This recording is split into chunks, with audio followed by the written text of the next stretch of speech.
Eric Young returns to Impact Wrestling at Slammiversary last night, but there's more to the story than that because before his return to Impact Wrestling at Slammiversary, he was under contract to WWE despite not appearing on WWE television. However, once he learned that Vince McMahon was back in the fold and back involved in creative around April time, he requested a release from his contract saying he did not want to work under Vince McMahon. Therefore, he had to sit out a 90-day non-compete period, which then led to him appearing last night at Slammiversary. So details on that, plus Kenny Omega is defeated by El Hijo del Vikingo at Triple Mania last night in Mexico. Josh Alexander returns to Impact Wrestling at Slammiversary last night. Trinity, the former Naomi, is the brand new Knockouts champion in Impact Wrestling. Leah Rush wins the X Division title. Subculture wins the tag team titles. An update on Steve Macklin's injury status. And QT Marshall wins at AAA Triple Mania in an ambulance match.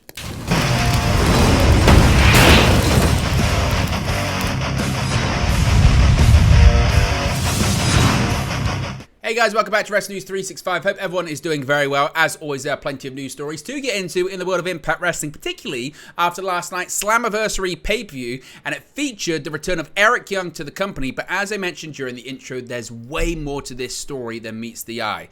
Now, it started off with obviously all of these teases going on Impact Wrestling. Scott D'Amore returning to the ring, of course, the Executive Vice President of Impact Wrestling, and lots of people were wondering, who's his tag team partner going to be? Well, it became pretty apparent that it was going to be Eric Young. However, some people were saying, how can it be Eric Young? Because the last we had heard, he was under contract to WWE. Well, Sean Ross Sapp of Fightful Select broke the story prior to Slammiversary last night, saying there's been much speculation about Eric Young's status and some of it becoming a lot clearer. Of course, at the time, Young was rumored to be appearing at Slammiversary, but had been under contract to WWE since last year after leaving Impact Wrestling. According to Sean Ross Sapp, last fall he was approached by Triple H about returning to WWE in an in-ring only capacity and signed with the company at the beginning of November of 2022. However, he would ask for his release just a few months later. Fightful Select has confirmed that Young asked for his release in April of this year, that being 2023, was granted it and finished out his 90-day no-compete clause just last week, freeing him up to appear at Slammiversary last night. Now, Fightful are told by WWE sources that his request for release was right after the announcement of Endeavor's deal with WWE, and this was not a coincidence. Eric Young did not want to work with Vince McMahon after the Endeavor deal was announced, and it was evident that McMahon was back in the fold in an official capacity, particularly when it comes to creative. WWE sources confirmed to Fightful that Young had cited moral, creative, and personal reasons as why he didn't want to work with Vince McMahon. So far, he is the only talent that Fightful have been able to confirm asked for his release due to McMahon's return to the company. There were some creative plans reportedly for Eric Young scheduled for after WrestleMania that Fightful have also learned about. They're waiting to confirm them. As I mentioned, Eric Young did make his return last night following earlier reports that he had left WWE. Former Impact World Champion Eric Young returned to Impact Wrestling at Slammiversary last night. At the event, Young was revealed to be Scott D'Amore's mystery tag team partner against the team of Bully Ray and Cody Deaner.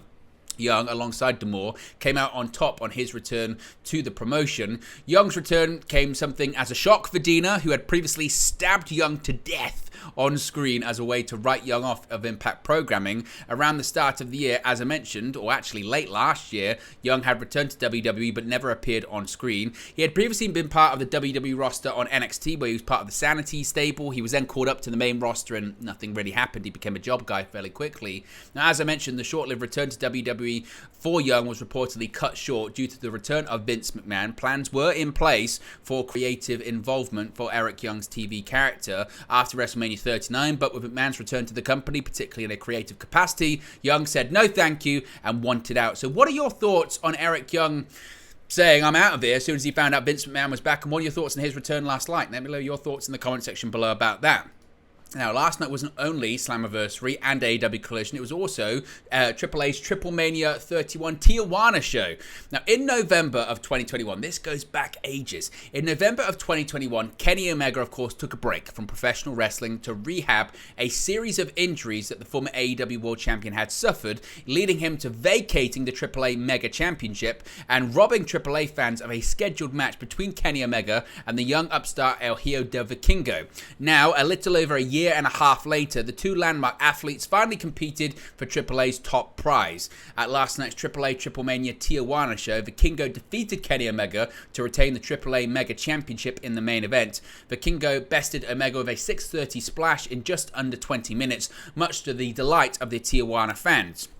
Vikingo has been the AAA Mega Champion since December 4 of 2021 after winning a 5-way match at Triple Mania Regia 2 to win the title that Omega vacated.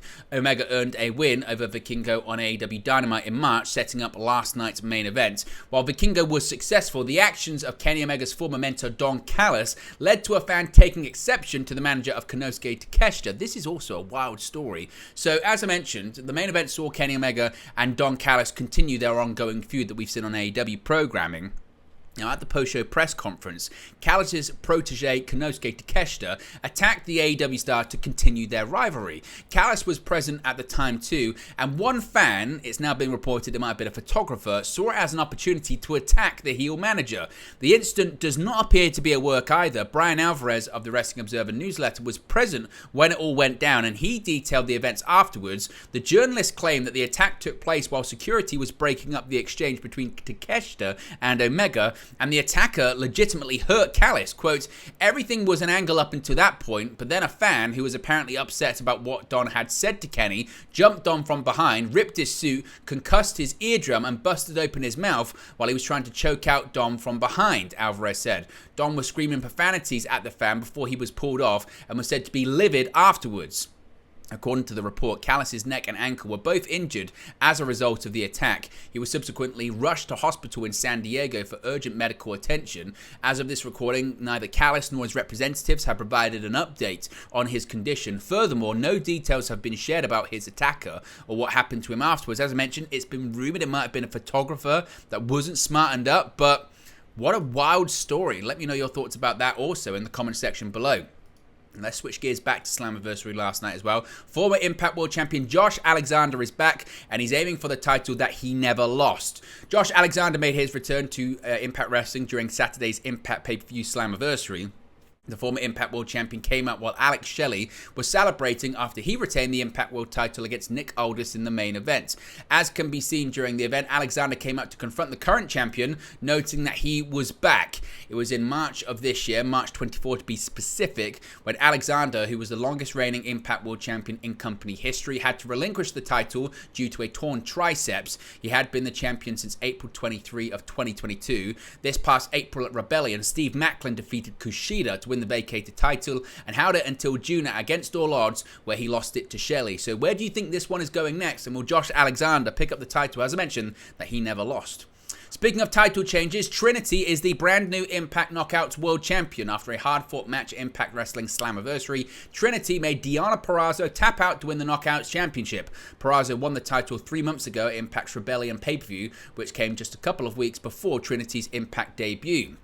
Trinity debuted in Impact Wrestling on the promotion's May 4 episode, which was taped on April 29. Since debuting in the promotion, Trinity has remained undefeated in all competition. She's faced the likes of Giselle Shaw, Kylan King, and Jay Vidal. Her victory over Purrazzo marks the first championship gold Trinity has held since alongside Mercedes Moné when she walked out of WWE and subsequently was stripped of the Women's Tag Team Championships they held at the time.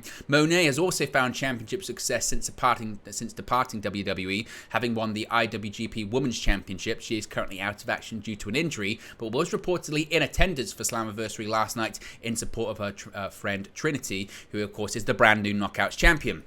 Speaking of title changes, Leah Rush is the brand new X Division champion as well. Leah Rush has beaten Chris Sabin to win the X Division championship at Impact Wrestling Slammiversary. The win, though, didn't come without controversy as Rush ambushed the X Division champion while he was making his way to the ring.